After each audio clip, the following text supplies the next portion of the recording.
یہ قبلہ یہ کعبہ یہ مسجد یہ منبر سجے ہیں جو آنکھوں میں قرآن گھر گھر. یہ سچے مجاہد یہ عالم یہ رہبر، یہ سچے مجاہد یہ عالم یہ رہبر، جو سینے میں باطل جو سینے میں باطل کے ہیں مثل خنجر. تیرے منتظر ہے تیرے منتظر ہے تیرے منتظر ہے تیرے منتظر ہے. وہ دشتے بلا میں شہیدوں کی لاشیں تیرے منتظر ہے تیرے منتظر ہے تیرے منتظر ہے تیرے منتظر ہے. فضاؤں میں باقی فضاؤں میں باقی یہ حل من کے نعرے. تیرے منتظر ہے تیرے منتظر ہے تیرے منتظر ہے تیرے منتظر ہے. فلک پر وہ خون شہیداں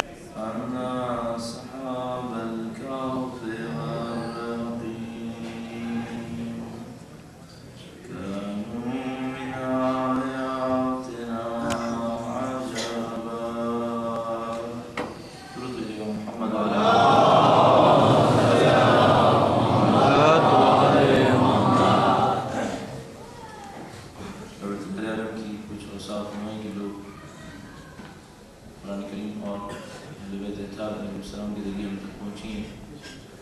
ان کو خدا تعالیٰ کی صفات سے تعبیر کیا جاتا ہے اور 99 اسماء حسنہ کے ذریعے سے اس کا اظہار کیا جاتا ہے. یہ اسماء حسنہ جن کو در حقیقت اللہ کی ذات کے مختلف مظاہر تعبیر ہونا چاہیے. ہم لوگوں کے نزدیک کلمات سے زیادہ حیثیت نہیں رکھتے. ہم لوگ رحمان، رحیم، قدیر، علیم، مصور ان تمام کو کلمات کی حد میں دیکھتے ہیں. جو عرفہ ان کو کلمات سے بڑھ کر خدا تعالیٰ کی مجسم صفات کی صورت میں اس کو دیکھتے ہیں. ان صفات میں ایک صفت پروردگار عالم کی ایسی ہے کہ جس کے بارے میں ارشاد فرماتا ہے قرآن کریم میں کتب علی نفسہ الرحمٰ. مطلب ایک صفت وہ ہے کہ جو اس نے اپنے نفس پر لکھ دی ہے یعنی یہ صفت حاکم ہے تمام صفتوں کی. وہ عادل بھی ہے، جبار بھی ہے، قہار بھی ہے. ان تمام کے ساتھ پروردگار عالم نے رحمت کی صفت کو اپنے اوپر لکھ دی ہے. اس کے اور بندوں کا سارا تعلق صرف رحمت کی بنیاد پر. تو جب میں اور آپ مصاف نہیں ہوتے، کسی چیز کا استحقاق نہیں ہوتا، وہ ہمیں نواز دیتا ہے. جب ہم خدا تعالیٰ کا حتیٰ شکر بجا لانے کے قابل نہیں ہوتے، اس وقت سے اس کی نعمتیں اور رحمتیں ہم پر برسنا شروع ہوتی ہیں. اب اپنی ذات کے اندر، اپنی زندگی کے اندر خدا تعالیٰ کی رحمتوں کا اگر کوئی معمولی سا بھی حساب کرنا چاہیں تو آپ دیکھیں گے کہ ہمارے بس میں نہیں ہے خدا تعالیٰ کی رحمتوں کو جائزہ لینا. انتہائی خوبصورت ایک جملہ دعائے عرفہ کے اندر سید الشہداء نے بیان فرمایا. اور اس میں ارشاد فرماتے ہیں کہ اے خدایا، تیری وہ نعمتیں جو مجھ تک پہنچ گئیں وہ میں دیکھ پایا. تیری وہ نعمتیں جو کسی آ جانے والی مصیبت کے بعد اس مصیبت کو دور کرنے کے لیے میرے ساتھ آئیں، ان کو بھی میں دیکھ پایا. لیکن تیری وہ نعمتیں جنہوں نے مصیبتوں کو آنے سے پہلے ہی روک لیا، انہیں تو میں سمجھ بھی نہیں پایا. نہیں معلوم کتنی آفتیں اور مصیبتیں مجھ پر آنی تھیں، پروردگار نے آنے سے پہلے ہی ان کو روک لیا، میں سمجھ بھی نہیں سکتا. اب اور میں نہیں معلوم کچھ فاصلہ طے کر کے یہاں تک پہنچے ہوں. پر فرمائیے آپ نے گاڑی میں کوئی سفر کیا یا پیدل چلتے ہوئے یہاں تک آئے، این ممکن تھا کوئی حادثہ ہونے والا ہو، لیکن خدا تعالیٰ نے آپ کی نیت کے صدقے میں کہ آپ سید الشہداء کے ذکر کے لیے یہاں بڑھ رہے ہیں، نہیں معلوم کتنی مصیبتوں کو آپ کی وجود سے روک لیا. آپ اور میں صحیح اور سالم یہاں تک پہنچ گئے اور اب ذکر سید الشہداء کے اندر میں شروع. اس نعمت کا شکر بجا لانے کے لیے درود بھیجیے گا محمد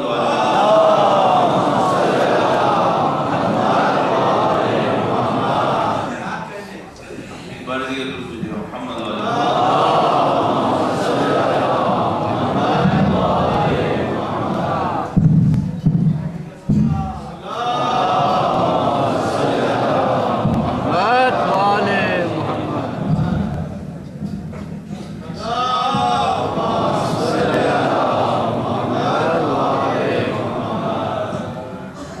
ایک بار پھر درود بھیجیے گا محمد والا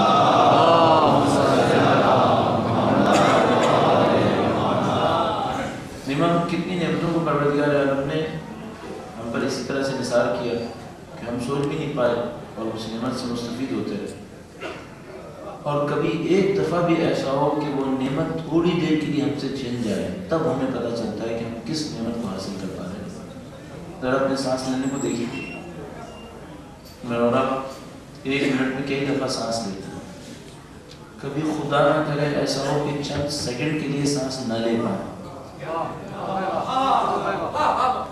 اور آپ نے دیکھا ہوگا کہ اگر کسی کے دل کی دھڑکن چند سیکنڈ کے لیے رک جائے تو ڈاکٹر کتنی تگودو کرتے ہیں تاکہ دھڑکن دوبارہ جائے. کتنی نعمتیں جو نصیب ہو رہی ہیں اور ہم حساب بھی نہیں کر پائے کہ خدا نے بتا دی اتنی بیش بہا نعمتیں ہم اور آپ کو ملتی ہیں. ان نعمتوں میں سے ایک نعمت ایسی ہے جو تمام نعمتوں کے اوپر بھاری ہے. کسی نعمت کا اس نعمت سے کوئی مقابلہ نہیں. کسی نعمت کا اس نعمت سے کوئی مقایسہ نہیں. اگر مال میں تعبیر کریں تو دنیا کا سارا مال بھی جمع ہو جائے تو اس نعمت کے مقابلے میں انتہائی حقیقت ہے. اور ایک واقعے میں آپ کی خدمت میں اس نعمت کو بیان کرتا ہے. واقعے کے ذریعے سے درود بھیجے گا محمد اور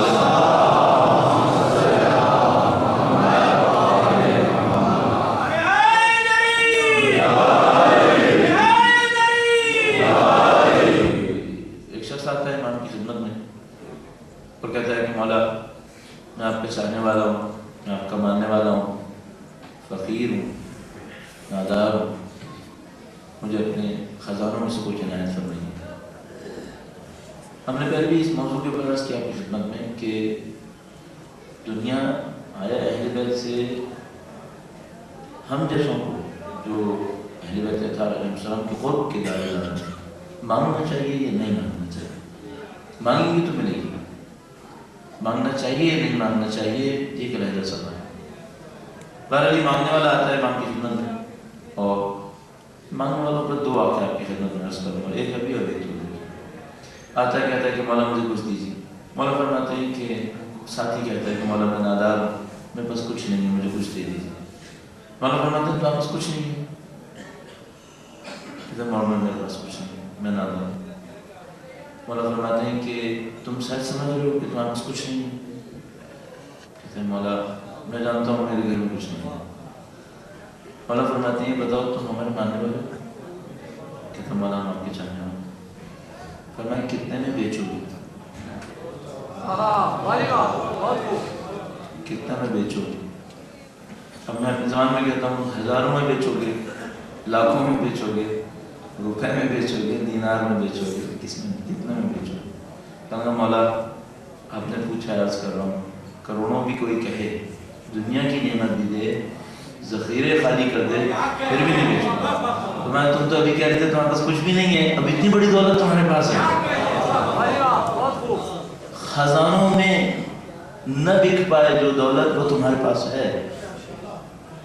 ہم یہ عرض کریں گے جو ہمیں اس وجہ سے سمجھ میں آتا ہے لیکن آپ ایک دولت آپ کے پاس ہے, ایک ذخیرہ آپ کے پاس ہے. اس حب اہل بیت اطہار علیہ السلام کو بھی زندگی کے اندر جاری وساری کیجیے. اس ذخیرے سے فائدہ اٹھائیے.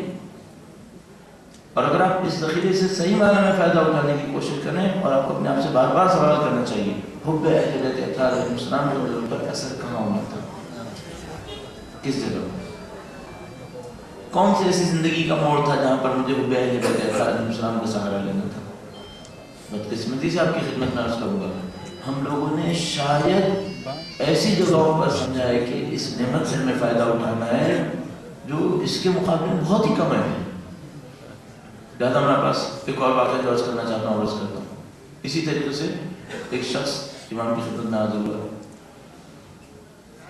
آنے والے بعد میں مشہور صاحبوں میں شمار ہوئے. تشریف لاتے ہیں امام کے حضور، کہتے ہیں مولا مشکل میں ہوں، میری کچھ معاونت فرمائیے، کچھ مال مجھے عنایت فرمائیے۔ امام فرماتے ہیں کہ ہمارے پاس تمہیں دینے کے لیے نہیں ہے۔ تعجب کرتا ہے، کہتے ہیں مولا آپ کے پاس نہیں ہے؟ میں فرماتا تمہیں دینے کے لیے نہیں ہے۔ تھوڑی دیر میں ایک شاعر آتے ہیں، کمیٹے سے شاعر آتے ہیں، کہتے ہیں مولا میں نے آپ کی جد امجد کی شان میں ایک قصیدہ پڑھا، قصیدہ پڑھا، آپ اجازت فرمائیں تو آپ کی خدمت میں عرض کروں؟ مولا فرماتے ہیں یقیناً۔ مولا کے حضور ان کی جد امجد کی شان میں قصیدہ پڑھا۔ قصیدے کے آخر میں آتے آتے سوز و گداز مرثیہ بھی تھا، مولا نے گریہ کیا۔ جب گریہ کیا اس کے بعد اپنے خادم سے کہا فلاں کمرے میں جاؤ، جو کچھ رکھا اٹھا کے لے۔ وہ آتے ہیں، ان کے ہاتھ میں پوٹلی ہوتی ہے۔ اس زمانے میں پوٹلی کے سائز سے ہی سمجھا جاتا تھا کہ اس میں کتنے سکے، تو اس میں 10,000 دینار موجود تھے، 10,000 دینار۔ وہ شاعر کے حوالے کرتے تھے، شاعر پوٹلی رکھ دیتا ہے برابر، کہتا ہے مولا میں نے آپ کی جد امجد کی شان میں ایک اور قصیدہ لکھا، آپ اجازت فرمائیں تو بھی عرض کروں؟ امام فرماتے ہیں ضرور کو۔ دوبارہ قصیدہ پڑھتے ہیں، دوبارہ امام پسند کرتے ہیں، اپنے خادم سے کہتے ہیں جاؤ اس کمرے میں جاؤ، جو کچھ رکھا اٹھا کے لو۔ دوبارہ جاتا ہے، دوبارہ آتا ہے، پھر ایک پوٹلی 10,000 کی، وہ پھر دوبارہ پوٹلی کے برابر میں دوسری پوٹلی رکھ دیتا ہے۔ شاعر کہتے ہیں مولا میں نے آپ کی جد امجد کی شان میں ایک قصیدہ اور کہا ہے، آیا کہوں؟ امام فرماتے ہیں ضرور کہو۔ وہ ایک اور قصیدہ پڑھتا ہے، امام کو وہ بھی پسند آتا ہے۔ امام اپنے خادم سے پھر کہتے ہیں جاؤ اس کمرے میں جو کچھ رکھا ہے اٹھا کے لے آؤ، وہ اٹھا کے لاتے ہیں۔ یہ پوٹلی پھر دے دی جاتی ہے، اب 30,000 ہو گئے۔ آپ نے ابھی تک غور نہیں کیا کہ امام نے ہر دفعہ یہ کہا تھا اس کمرے میں جو کچھ بھی رکھا ہے ہر دفعہ ایک نئی پوٹلی۔ اگر پچھلی دفعہ 2 ہوتی تو وہ 2 کیوں اٹھا کے لایا تھا، ہر دفعہ ایک نئی تھی۔ یہ 3 پوٹلیاں اس کے پاس جمع ہو گئی۔ اس کے بعد یہ کہتا ہے مولا جو کچھ ہم نے آپ کی خدمت میں عرض کیا اس کے ساتھ ایک درخواست ہے۔ مولا فرماتے ہیں کو، کہتے ہیں مولا درخواست یہ ہے کہ جو آپ نے انعام ہمیں دیا ہے، اچھا 30,000 درہم کتنا ہوتا ہے؟ آج کل تو خیر نہیں معلوم کیا سمجھا جائے گا، لیکن تھا اس طرح سے کہ ہم تاریخ میں تھوڑا بہت دیکھتے رہتے ہیں کہ مثلا کتنے پیسے سے کیا ہوتا ہے۔ تو چھٹے امام کی ذات مقدس کے زمانے میں 8,000 درہم سے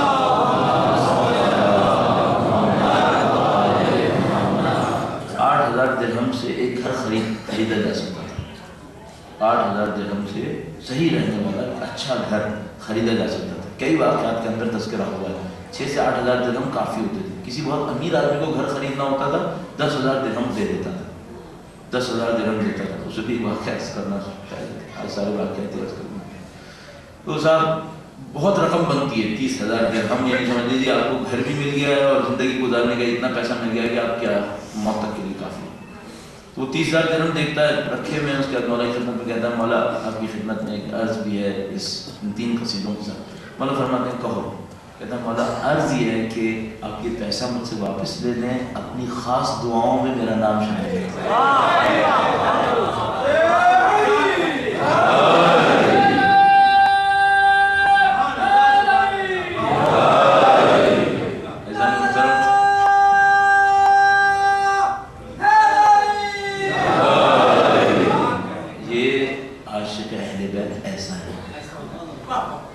مانگ بھی نہیں رہا اور مل بھی رہا ہے تو امام سے اس سے زیادہ مانگ رہا ہے۔ آپ یہ مت سمجھے گا کہ اس شاعر کو حساب کتاب نہیں آتا، حساب کتاب آتا ہے، اسے پتہ ہے 3 پوٹلیاں لے رہا ہوں، اگر دعاؤں میں نام آ جائے پھر معاملہ پوٹلیوں میں نہیں آئے گا، پھر معاملہ جنت کے محل کے اندر ہے۔ اونچی چیز مانگتا ہے۔ آپ کو ہمیں کیسے ہونا چاہیے؟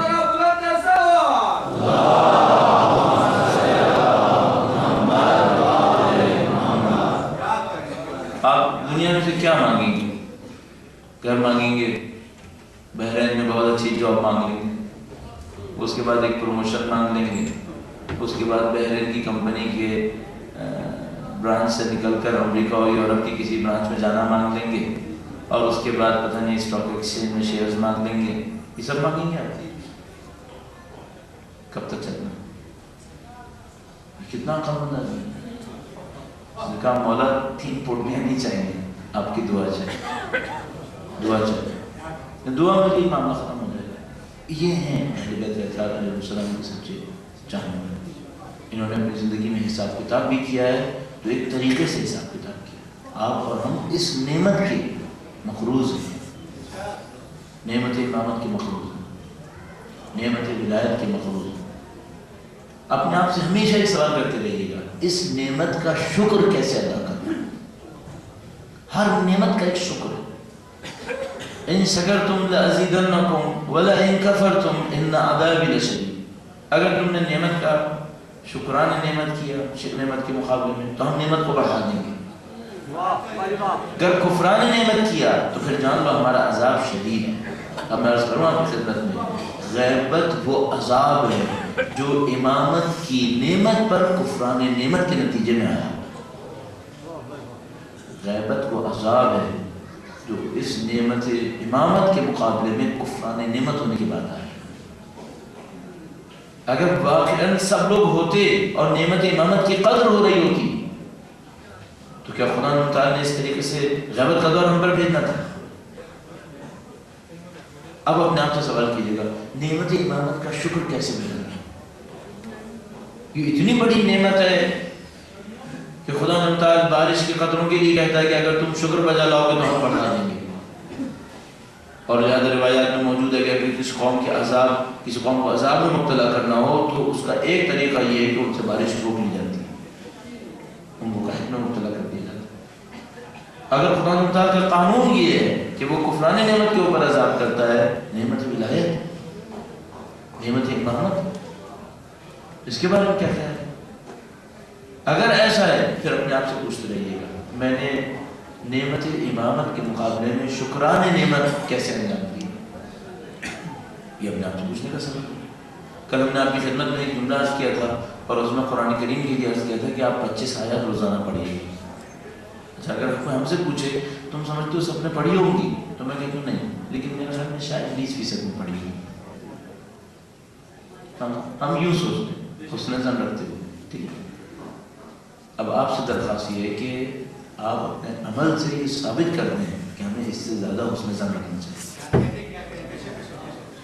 میدان میں میدان عمل، الفاظ سے نکل جائیے، میدان عمل کے اندر رہیے.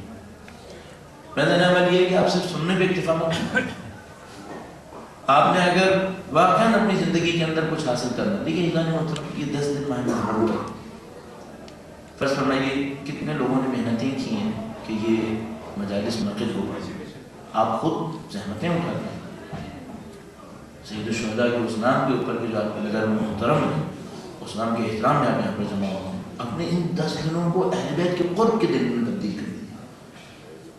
آپ کا عمل کچھ اس طریقے سے بڑھنا شروع ہو جائے کہ آپ ہر گزرتے ہوئے سال پر اہل بیت اطہار علیہ السلام کے ساتھ اور زیادہ قریب ہوتے چلے جائیں. اور یہ صرف ایک صورت میں ممکن ہے، ہر محرم آپ کے کردار کے اندر کوئی مثبت تبدیلی ایجاد کرے. ہر محرم کردار، مثلا میں نے آپ کے سامنے اتنا کچھ کہا، فرض فرمائیے آپ نے اتنا سنا، آپ کو پسند بھی شاید آیا ہو، آپ نے بہت کچھ جواب میں بھی کہہ دیا ہو. یہ بتائیے آپ نے 25 آیات پڑھی یا نہیں پڑھی؟ اور اگر نہیں پڑھی تو پھر آپ کو پسند آنا یا نہ آنا نہ آپ کے کام آئے گا نہ میرے کام آئے گا. اس سے کوئی فرق نہیں پڑے گا کہ آپ کو پسند آیا یا نہیں آیا. مجھے بھی کوئی فرق نہیں پڑے گا کہ مجھے اچھا لگا یا نہیں لگا، اتنے لوگوں نے واہ واہ کر دی. نہیں، اس سے کوئی فرق نہیں پڑے گا. عمل میں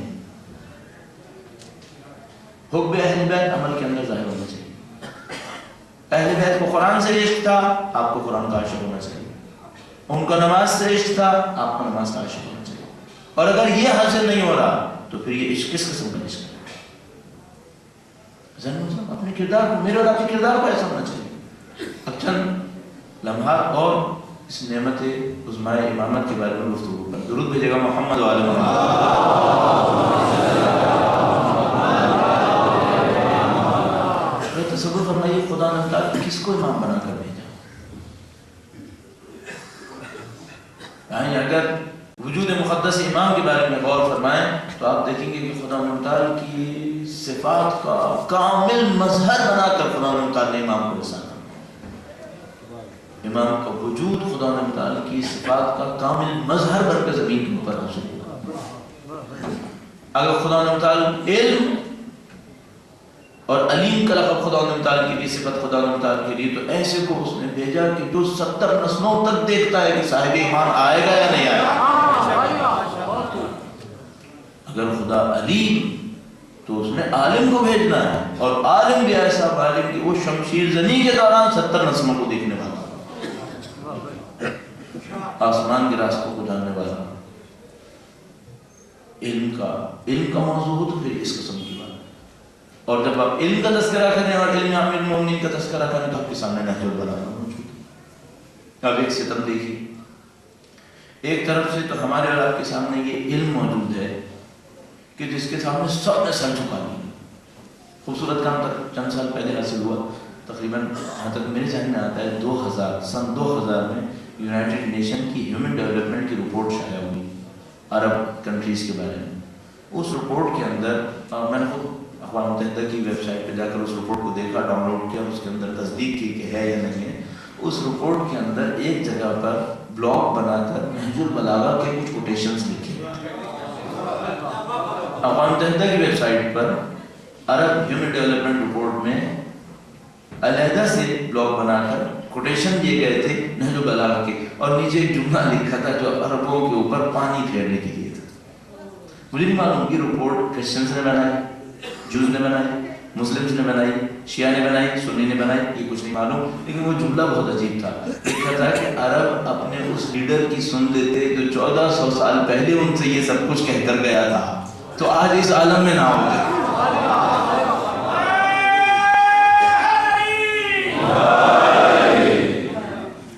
کہ اگر 1400 سال پہلے کوفہ کے شہر کے اندر، نہیں معلوم کیسے کچے گھر ہوں گے کوفہ، وہاں پہ کھڑے ہو کر مولا کائنات نے چند جملے ارشاد فرمائے جو عرب ہیومن ڈیولپمنٹ کی رپورٹ پر آج اقوام متحدہ تبصرہ کر رہی ہے کہ اگر یہ جملے سن لیتے یہ لوگ اور اس پر عمل کر لیتے تو آج ان کی حالت یہ نہ ہوتی، آج بہتر حالت ہوتی.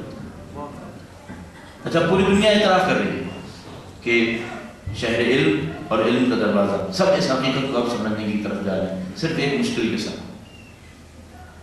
نہج البلاغہ میں 240 خطبے ہیں. اپنے آپ سے پوچھے گا آپ نے کتنے پڑھے ہیں؟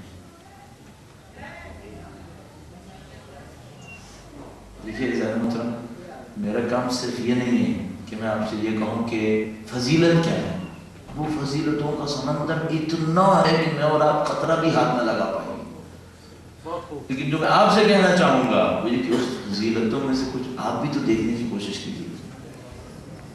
بھائی نہج البلاغہ علم کا ایک سمندر ہے. اچھا، ہم اور آپ صرف الفاظ استعمال کرتے، حقیقتوں سے واقف نہیں ہیں. کیسے واقف نہیں ہیں؟ 240 خطبے آج تک کتنے پڑھے؟ وہ جو علم کا سمندر ہے وہ اس میں آپ نے کب اپنے آپ کو مس کرنے کی کوشش کی؟ سب چند سال پہلے ایک عجیب واقعہ پیش آیا. میں اس واقعے کو بہت زیادہ بیان کرتا ہوں، خاص کر پاکستان سے باہر.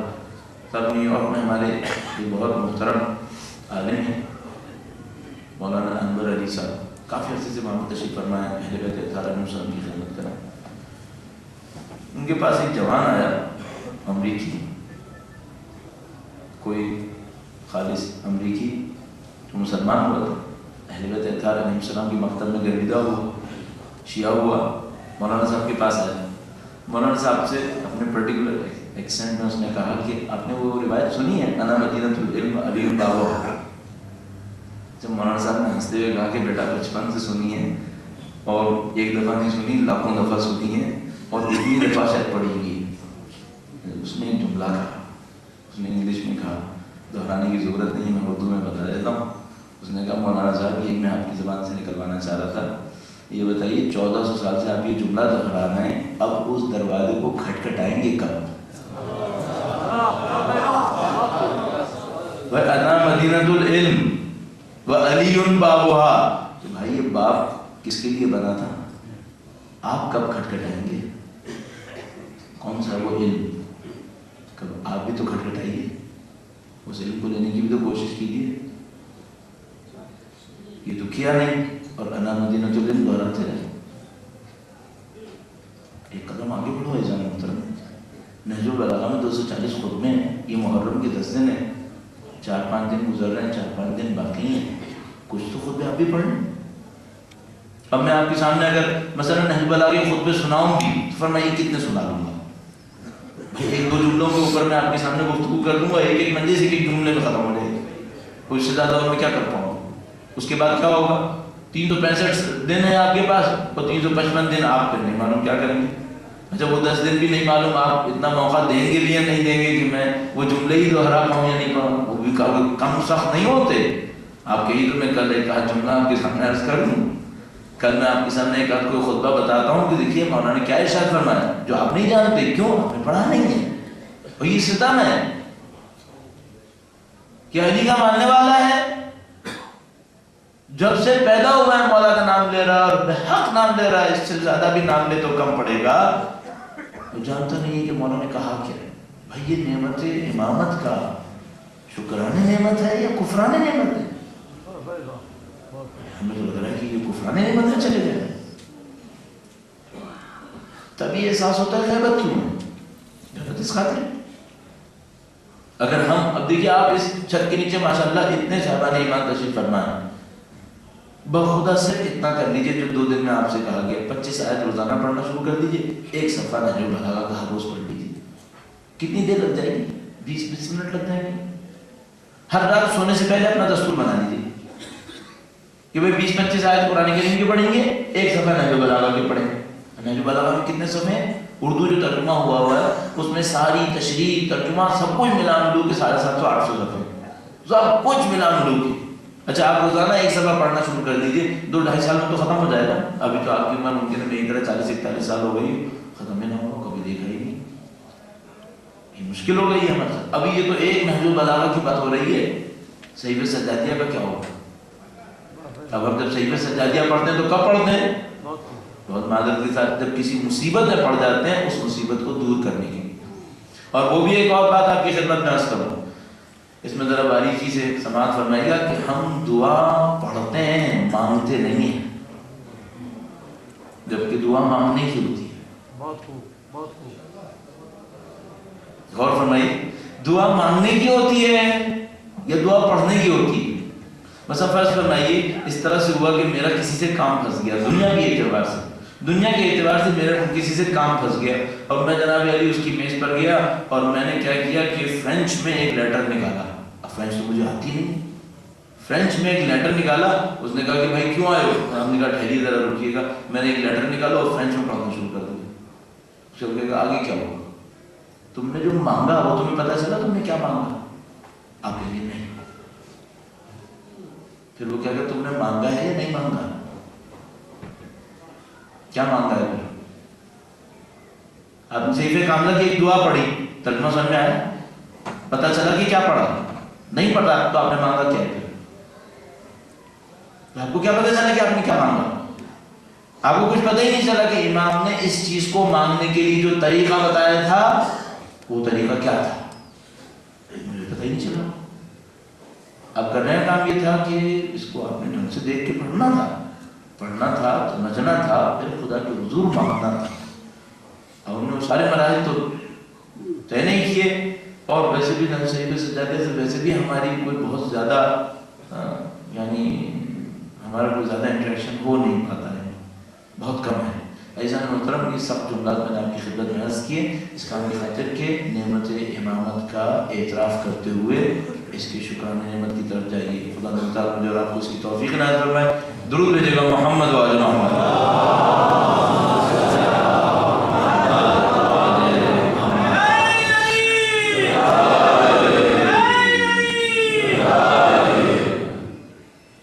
یہ اعتراف بہت اچھا ہے. مولا کا نام بلند ہو، ہمارے دلوں کے اوپر ذہنوں کے اوپر یہ بات سکھائے کہ ہماری زندگی میں نعرہ حیدری لگنا ہے. ایک بات ہمیشہ ذہن میں رکھیے گا، نعرہ حیدری اس کمرے میں آپ نے لگایا یہ کم ہے، باہر جا کے لگائیے. اچھا اب آپ کہیں گے بھائی بہنیں باہر جا کے لگائیں گے مسئلہ نہ بن جائے. نہیں, باہر جا کے یہ لگائیے جب آپ کو کوئی فیصلہ کرنا ہو تب کہیے نعرہ حیدری اور بتائے علی کہ اب تمہیں کیا کرنا ہے. یہ ہے نعرہ حیدری. ایک یہ نعرہ حیدری ہے جو میں اور آپ مجلس میں لگاتا ہوں, اس کا ثواب ہے, بہت ثواب ہے. آپ جب بھی لگائیں گے اور میں ساتھ نہ دوں آپ کا تو مجھے بتائیے گا کہ بھائی ہم نے لگایا تم نے ساتھ نہیں دیا, ہم بھی لگاتے ہم بھی ساتھ دیں. لیکن اصلی نعرہ حیدری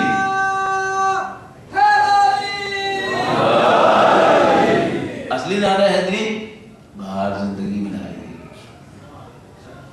پھر میں عرض کروں دوبارہ سے, جب صبح کو اٹھنے کا ٹائم سیٹ کرنے لگا نا کہ گھڑی میں مثلا کتنے بجے اٹھنا ہے مجھے, اب لگائیے نعرہ حیدری اور پوچھیے کہ جب کتنے بجے اٹھنا چاہیے, نماز پڑھنی ہے نہیں پڑھنی.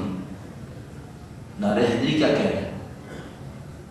نعرہ حیدری یہ کہہ رہا ہے کہ حیدر کا ماننے والا وقت سے پہلے اٹھے گا.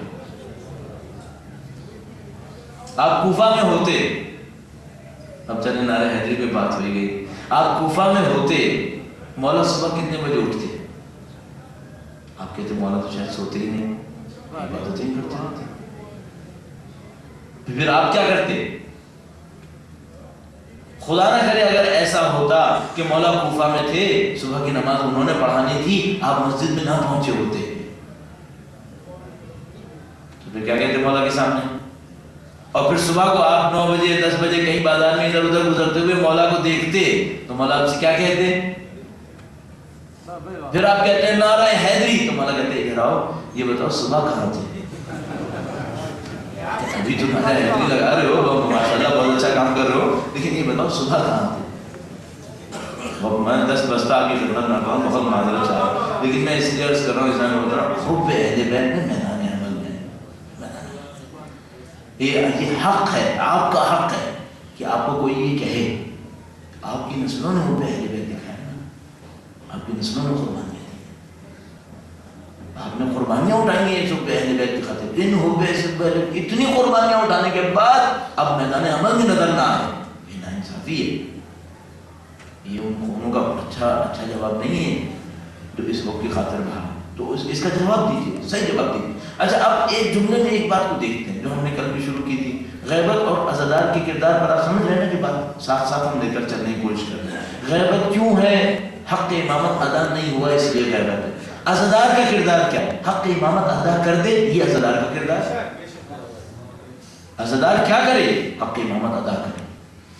اگر اس عزادار نے حق امامت ادا کر دیا بس غیبت ختم ہو گئی. امام کے وجود مقدس سے میرے آپ کی آنکھیں نورانی ہو جائیں گی. حق امامت ادا کریں. اچھا وہ حق عظمیٰ امامت ہم اور آپ کیسے ادا کریں؟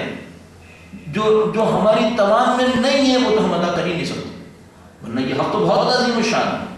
بنی الاسلام علی الخمس اہمھا الولایہ, 5 ستونوں پر اسلام قائم ہے. سب سے اہم ولایت علی نے بھی تعلیم, سب سے اہم ولایت علی نے بھی تعلیم. ہم تو اس ستون کا حق نہیں ادا کر سکتے, لیکن جتنا ممکن ہے اتنا تو کریں, اتنا تو کرنا پڑے گا. کم از کم کیا ہے؟ کم از کم حق ولایت کیا ہے؟ چلیے بات اگر کہیں اور سے لے کر آئیں کہ مثلا اس میں عروج حاصل کرنا کیا ہے, اس میں معراج کیا ہے, تو معراج اور عروج ہمارے بس کی بات نہیں ہے. ہم تو کم از کم کی بات کریں کہ کم از کم حق ولایت ادا کرے تو کیا کرے. تو ایک بہت نفیس روایت جو شفارے صاحب نے ماشاءاللہ گفتگو کے اندر بھی ذکر فرمائی تھی ایک اور جگہ پر, بہت خوبصورت روایت. من مات ولم یعرف امام زمانہ, جتنے لوگوں کو یاد ہے وہ ساتھ ساتھ پڑھ لیں, ماتا میتتن جاہلیہ, جو مرے اور اپنے زمانے کے امام کی معرفت نہ رکھتا ہو, جاہلیت کی موت. جاہلیت کی موت ایسی روایات میں سے ہے جس پر آپ پوری دنیا کو چیلنج کر دیں کہ رسول اللہ نے کہی. نہ شیعہ منکر کوئی نہیں, نہ اہل سنت میں سے کوئی منکر انکار کر ہی نہیں سکتا. مستند ترین روایتوں میں سے ایک روایت ہے, اپنے زمانے کے امام کی معرفت رکھے بغیر کوئی مر گیا تو جاہلیت کی موت مرا.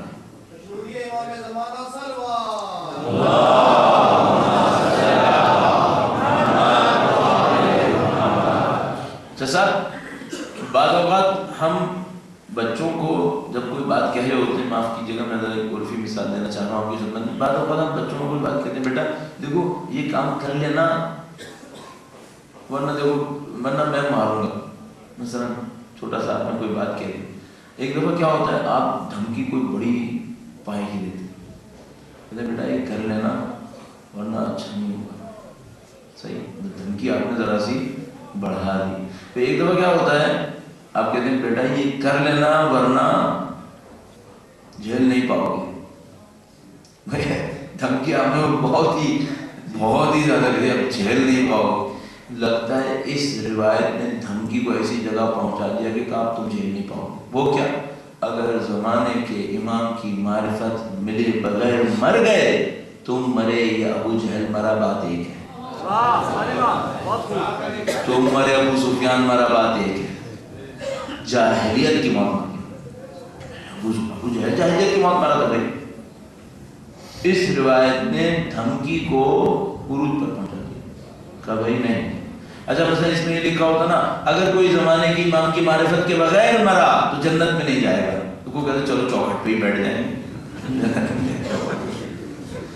آراف میں رک جائیں گے، جنت و جہنم کے درمیان میں نہیں. اس نے کہا جاہلیت کی موت، ختم ہو گیا معاملہ، کہیں اور جاؤ، معاملہ ہی ختم، ابو جہل کے برابر آ گیا. اچھا اب سوال یہ اتنی سخت سزا ہے، اس کا مطلب ہے یہ وہ کم از کم کام ہے جو حق کے ولایت کے مقابلے میں کرنا ہی کرنا. کم از کم یہ ہے کہ بھائی معرفت تو ہو. کیوں اگر یہ بھی نہ ہو تو پھر تو جاہلیت کی موت مر گئی. اب سوال یہ ہے معرفت ہے کیا؟ معرفت کسی کہتے ہیں؟ اچھا اب بعض اوقات ہم لوگوں کے ساتھ ایسا ہوتا ہے کچھ جملات اور کلمات بہت مشہور ہوتے ہیں پھر بھی معلوم نہیں ہوتے، مجہول ہوتے. مشہور بھی ہیں مجہول بھی ہیں، لوگ پھر بھی نہیں جانتے. اب میں آپ کی خدمت میں ایک مثال پہلے عرض کروں، وقت نہ ہوا تو شاید میں معرفت پہ بھی بات نہیں کر پاؤں گا، پھر کل بات کریں گے کیونکہ وقت کا ظاہر ہے ہم کو خیال رکھنا پڑے گا. ماتم داری ہمیں بہت پسند ہے، ہم چاہتے ہیں ماتم داری کا وقت جو ہے وہ کم نہ ہو، وہ 9:30 پہ ختم ہو جائے. بعض اوقات تھوڑا سا آگے بڑھ جاتا ہے، ہمیں بھی اچھا نہیں لگتا. جو آج اعلان ہوا کہ آپ تھوڑا سا جلدی تشریف لے آئیں، شاید یہ اس مشکل کا ذرا مناسب حل لگتا ہے کہ ماتم داری بھی ذرا تفصیل سے ہو جائے اور یہ مجلس کا وقت بھی. البتہ اگر کبھی ایسا ہوا کہ ماتم داری کی خاطر وقت کم کرنا پڑتا، ہم وقت کم کریں گے، ہم وقت کم کریں گے تاکہ ماتم داری کو اثر نہ پڑے. بہت بلند درود بھیجے محمد وعلى محمد.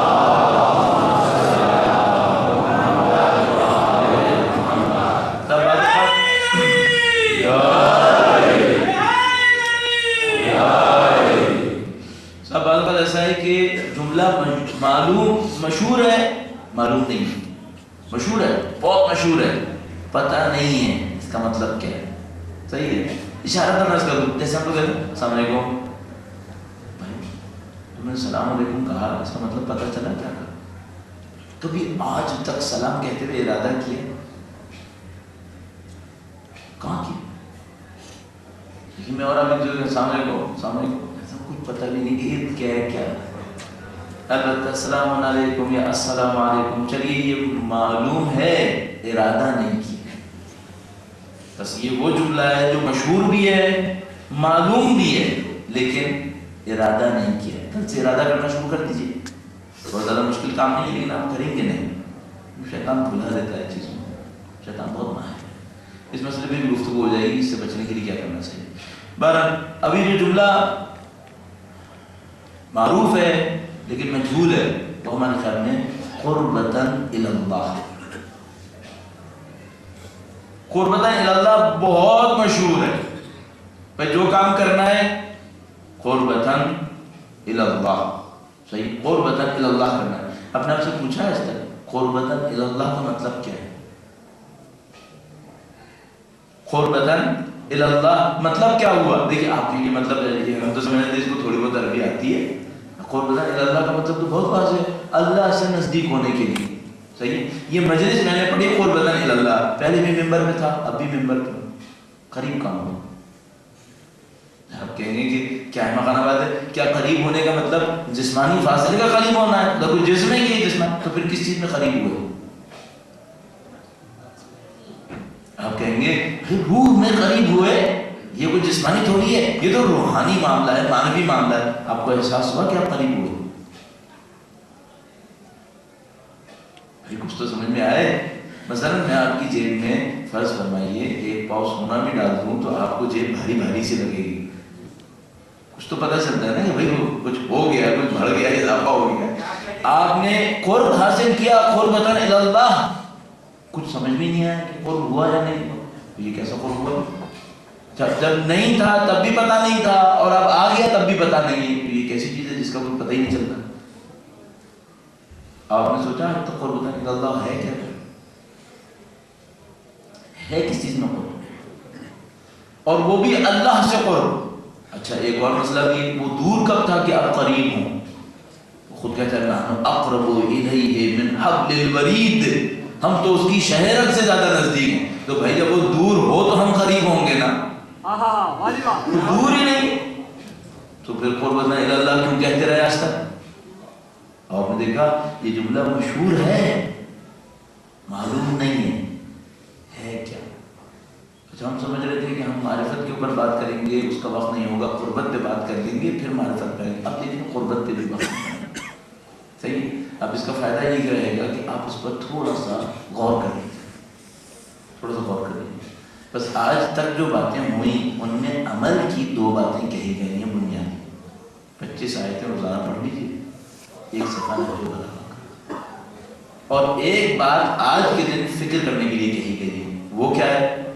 معرفت امام اور قربتاً الی اللہ پر تھوڑا سا فکر کریں. اس پہ تھوڑا سا غور و فکر کیجیے کہ یہ ہے کیا سب کچھ، اور دین کے اندر غور و فکر کرتے رہیں. آپ غور و فکر کرتے رہیں گے بہت سارے حقائق کشف و مشہور دیں گے آپ کے. یہ سب حقائق آپ کے لیے ہیں، آپ کی جسے کہتے ہیں نا خمیر میں حب اہل بیت، اس کا حق ادا کیجیے. خمیر میں حب اہل بیت. ہمارے پاس روایت موجود ہے، جو میں نے آپ سے یہ جملہ 2 دفعہ عرض کیا، یہ روایت کا جملہ ہے کہ کسی نے آ کر مولا سے پوچھا کہ مولا آپ کے چاہنے والوں میں اور دوسروں میں فرق کیا ہے؟ فرمایا یہ خلق ہوئے ہماری تینت کے ذریعے سے، ہماری تینت سے.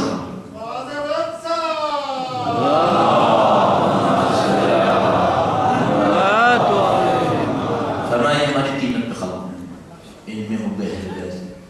سید شہداء کے لیے ایک جملہ رسول اللہ نے ارشاد فرمایا تھا. رسول اللہ نے ارشاد، یعنی ابھی شہادت نہیں ہوئی ہے، رسول اللہ نے جملہ ارشاد فرمایا، فرمایا اِنَّا لِقَتْلِ الْحُسَيْنِ حَرَارَةً فِي قُلُوبِ الْمُؤْمِنِينَ لَن يَبْرِدَ أَبَدًا. فرمایا حسین کی شہادت سے مومنوں کے دلوں میں ایسی حرارت اٹھتی ہے قیامت تک کبھی کم نہیں ہوگی. حرارت اٹھتی ہے، وہ تو سب کے سامنے اب نظر آ رہی ہے، پوری دنیا کو نظر آ رہی ہے. پوری دنیا دیکھ رہی ہے کہ شب عاشور آئے پھر کوئی دیکھے، شب اربعین آئے اور پھر کوئی دیکھے. مختصر کرتے ہوئے شب اربعین جب صدام گیا اور پہلی اربعین آئی تو اربعین منانے والے سارے جمع ہوئے عراق سے، پورے عراق سے، پوری دنیا سے جمع ہوئے، عراق سے خاص کر جمع ہوئے. یہ لوگ سب جب وہاں پہ جمع ہوئے تو انہوں نے بہت سارے نعرے لگائے ہوں گے. ایک نعرہ ہمیں دل کو لگا، وہ لکھا ہوا بھی دیکھا اور لوگوں کو لگاتے ہوئے بھی سنا، اور وہ نعرہ بڑا پائے کا نعرہ تھا. 25-30 سال کے بعد اربعین منانے کی اجازت ملی تھی. بم دھماکوں کے خطرے تھے، نہیں معلوم کتنے رسک لیتے ہوئے 10 لاکھ لوگ وہاں پہ جمع ہوئے. ایک نعرہ لگایا، کہا دیکھ صدام تو مر گیا، حسین زندہ ہے. دیکھ صدام تو مر گیا، حسین زندہ ہے. دیکھ حسین زندہ ہے. حسین کیسے زندہ ہے؟ دیکھو دلوں میں زندہ ہے. حسین دلوں میں زندہ ہے، حسین کا نام زندہ ہے. کربلا کی زمین سید الشہداء نے بچائی، عقیدت مندوں کی زمین بن گئی، شہادتوں کی زمین بن گئی، جرأتوں، ایثار، وفاداری، سب کی زمین بنتی چلی. کیوں نہ بنتی؟ پاکیزہ خون بہا ہے. قرآن تعالیٰ نے قانون بنا ہے، جہاں پاکیزہ خون بہے گا اسے پاکیزہ بنا دے گا. کربلا کو پاکیزہ بنا دیا، پاکیزہ خون بہا. بہت سارے جملات اس سلسلے میں کہے گئے ہیں، بہت ساری گفتگو اس سلسلے میں ہوئی ہے. لیکن میں اپنے طور پر سوچتا ہوں کچھ لوگ وہ تھے سید الشہداء کے لشکر میں جو سید الشہداء کے خاندان کے تھے،